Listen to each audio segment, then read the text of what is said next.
Well, we all know the economy is going through difficult times as a result of the COVID-19 pandemic.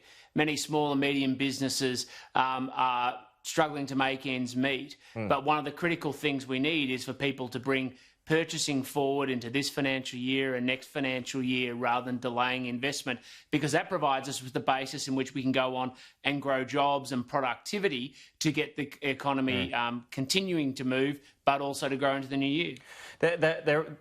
This follows the announcement yesterday too that free childcare will basically end next month, and there'll be a transition period. But is this, in your opinion, the beginning of winding back JobKeeper for other sectors? And what sector do you suspect might be next?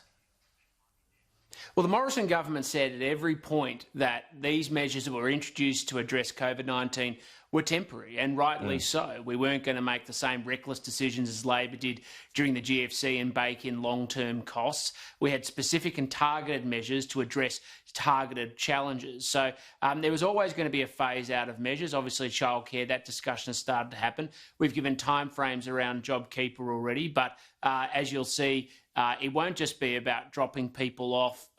There are obviously programs targeted specific to sectors to help them get back onto their feet so that any adjustment enables businesses to grow, people to remain employed, so that we can have an economy that's as minimally impacted from COVID-19 as possible in the long run. The Prime Minister did mention, and Labor's brought this up this morning, that the Prime Minister promised that it would be 6 months that help would be provided to the childcare sector, and in the end it wasn't. That had to be changed. Are broken promises going to have to be a thing in the future, considering that the economy is bouncing back faster than anybody expected?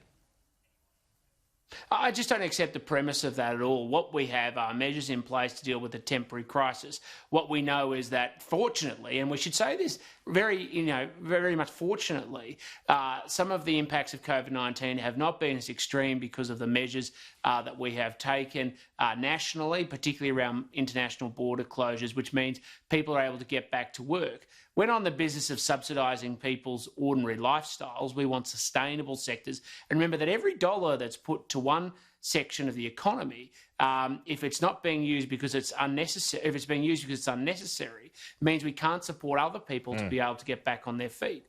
We want people to get back into jobs. We want them to grow the economy. We want them to support themselves and their families so that we can get as close to normal as possible, as quickly as possible. Well, you did mention border closures there.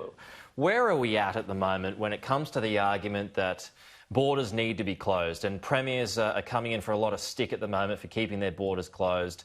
But then you've got these protests that take place over the weekend. I mean, a lot of people out there are accusing your separate leaders, your premiers, of double standards. And I note on the front page of the Australian today, and there was a report yesterday, that these fishermen in your home state of Victoria, they're being moved off the Mornington Pier because of overcrowding. I mean, there's a clear double standard here. Oh, there absolutely is a double standard, and let's not misunderstand. Indigenous incarceration rates are a serious issue. Making sure that everybody's respected with decency by our police forces is a serious issue. But when you have a double standard where people are allowed to engage in some conduct and not others, you see an unequal application of the law. The reality is, particularly in my state of Victoria, if we see another outbreak of COVID-19 as a consequence of the protests on the weekend, the blame will fall squarely with the State Premier, Daniel Andrews, because he was so reluctant in wanting to enforce the law. And this is annoying everybody in Victoria because people have made sacrifices.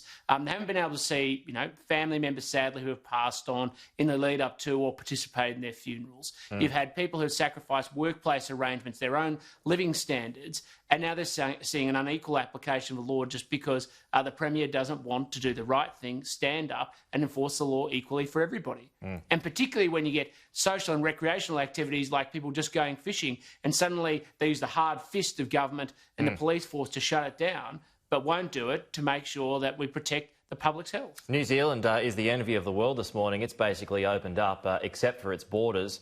There is a bit of talk at the moment for a so-called quarantine bridge.